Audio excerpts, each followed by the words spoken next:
Assalamualaikum warahmatullahi wabarakatuh. Perkenalkan, nama saya Nisa Khairul Umah dari kelas manajemen 6A, Sekolah Tinggi Ilmu Ekonomi Latifah Mubarakiyah Suryalaya. Pada kesempatan kali ini, di sini saya akan menjelaskan materi dari salah satu mata kuliah Sistem Informasi Manajemen, yaitu mengenai siklus hidup sistem. Langsung saja pada materi yang pertama, di sini saya akan menjelaskan pengertian siklus hidup sistem. Metode siklus hidup sistem adalah tahap pendekatan dalam membangun suatu sistem yang membagi pengembangan sistem ke dalam taraf atau tingkat yang ada. Namun ada juga beberapa pendapat di antara ahli pengembangan sistem mengenai pembagian tingkat bangunan sistem, tetapi mereka akhirnya akan cocok pula dengan pengembangan sistem yang hendak mereka kembangkan. Untuk materi selanjutnya, di sini saya akan menjelaskan materi mengenai siklus pengembangan sistem atau disebut juga SDLC. Banyak definisi dari para ahli, namun di sini saya akan menjelaskan definisi dari Rudi Tantara tahun 2012, menyatakan bahwa dalam proyek sistem informasi pengembangan software, peranan SDLC sangat penting dan merupakan bagian terintegrasi dalam struktur kerja manajemen proyek. Sistem yang pertama untuk mengetahui bahwa terdapat beberapa tahapan pekerjaan pengembangan yang perlu dilakukan dalam urutan-urutan tertentu jika suatu proyek ingin memiliki kemungkinan berhasil yang paling besar. Nah, tahapan-tahapannya adalah yang pertama, perencanaan. Fase ini dimulai dengan mendefinisikan masalah dan dilanjutkan dengan sistem penunjukan objek dan paksaan. Di sini, sistem analis memimpin studi yang mungkin terjadi dan mengemukakan pelaksanaan pada manajer. Nah, untuk yang kedua yaitu analisis. Fase ini mempunyai tugas penting yaitu menunjukkan kebutuhan pemakai informasi dan menentukan tingkat penampilan sistem yang diperlukan untuk memuaskan kebutuhan tersebut. Untuk poin yang ketiga yaitu desain. Fase desain ini meliputi penentuan pemrosesan dan data yang dibutuhkan oleh sistem yang baru dan pemilihan konfigurasi terbaik dari hardware yang menyediakan desain. Untuk poin yang keempat yaitu implementasi. Fase ini melibatkan beberapa spesialis informasi tambahan yang mengubah desain dari bentuk kertas menjadi satu dalam hardware, software, dan data. Nah, untuk yang kelima yaitu penggunaan. Selama fase penggunaan, audit pemimpin pelaksanaan untuk menjamin bahwa sistem benar-benar dikerjakan dan pemeliharaannya pun dilakukan sehingga sistem dapat menyediakan kebutuhan yang diinginkan. Untuk yang berikutnya, di sini saya akan menjelaskan mengenai metode pengembangan cepat atau Rapid Application Development. Rapid Application Development adalah strategi siklus sistem yang ditunjukkan untuk menyediakan pengembangan yang lebih cepat dan mendapatkan hasil yang lebih baik dibandingkan dengan hasil yang dicapai melalui siklus tradisional. Nah, ini definisi dari McLeod 2002.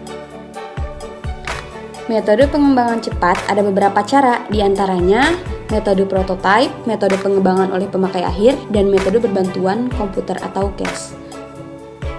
Nah, di sini metode pengembangan cepat yang pertama yaitu prototype.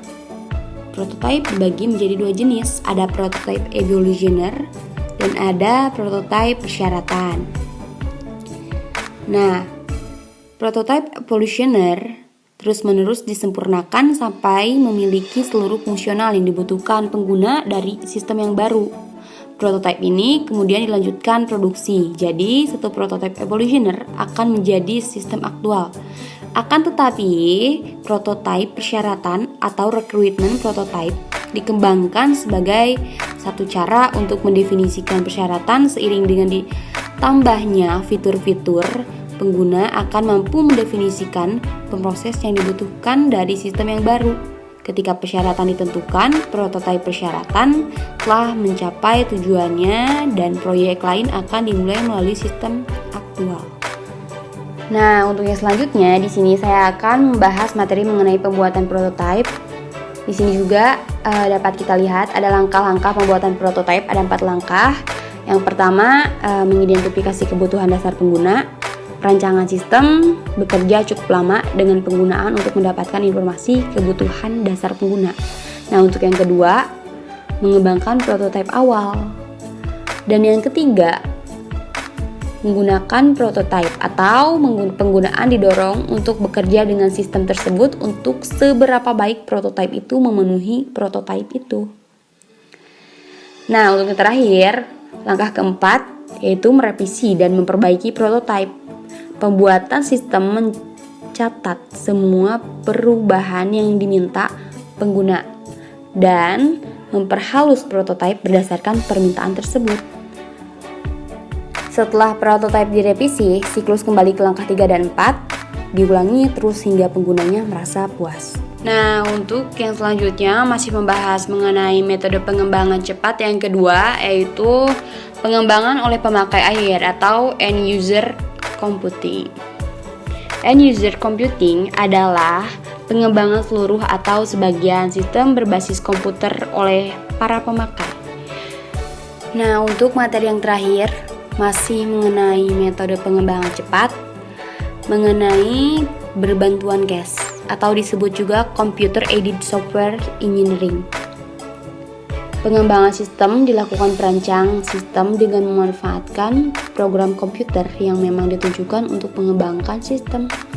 Dengan program CASE, perancang sistem akan dibimbing oleh komputer, yaitu pertama, perancang sistem akan diminta menentukan berbagai output yang akan dihasilkan sistem. Output atau informasi ini akan terdiri atas berbagai variabel dalam berbagai bentuk tampilan. Nah, sedangkan untuk yang kedua, perancang dibimbing untuk merancang tampilan layar dan struktur basis datanya. Untuk yang ketiga, yang terakhir, perancang sistem akan dibimbing untuk menentukan prosesnya.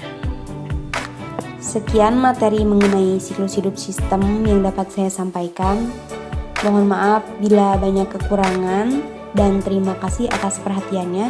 Wassalamualaikum warahmatullahi wabarakatuh.